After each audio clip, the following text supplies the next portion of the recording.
That first tropical storm of the season to make landfall. Tonight, what's left of that system is still churning, drenching much of the east this evening. We have two reports from our extreme weather team, beginning with meteorologist Ginger Zee, where that storm made landfall.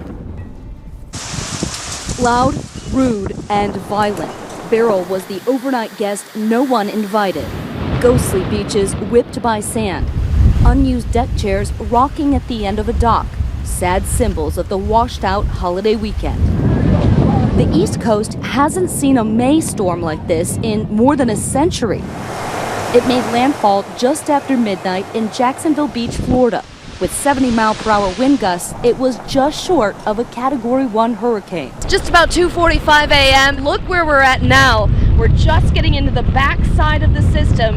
The heaviest rain going to move in now. Still, the storm toppled trees and power lines. In Florida, 20,000 homes without power, thousands more in Georgia.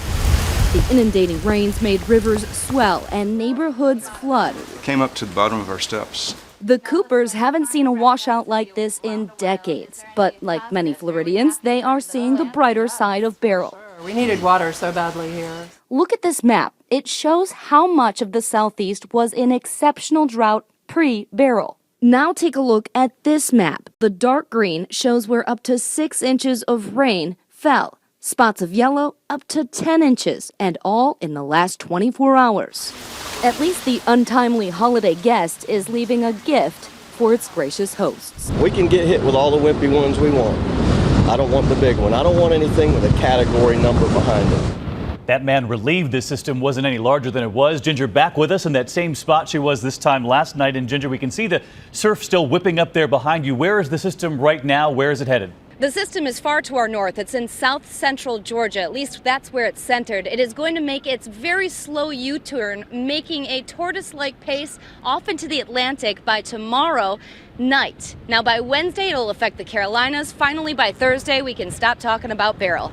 Ginger Zee tonight. Ginger, thanks to you again. And the other part of the story this evening, the searing heat. More than 200 records shattered this holiday, and that heat also providing new fuel for the wildfires. Here's ABC's Alex Perez on that.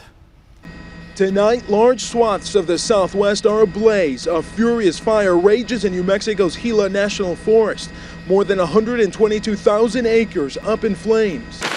The dangerously low humidity forcing crews to clear away anything that could become fuel for the fire.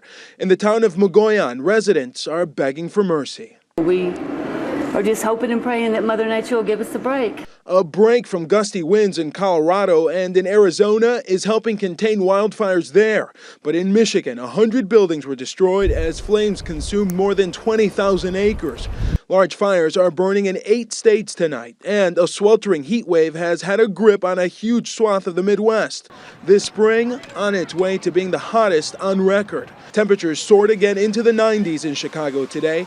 The cooling mist of one of the city's tallest fountains provided much-needed relief. Nature's air conditioning, right? It was hot, and I feel like I was going to pass out. At the Indy 500 Sunday, the track reached a blistering 130 degrees. Man, my boot is just melted to the throttle. Today, even people enjoying the sun fear what Mother Nature may bring next. I'm nervous to see what August has to bring in like July when it actually is supposed to be hot out. The scorching temperatures have smashed through more than 200 record highs across the country this holiday weekend. The good news is there is relief in sight. Temperatures are expected to dip in the next couple of days.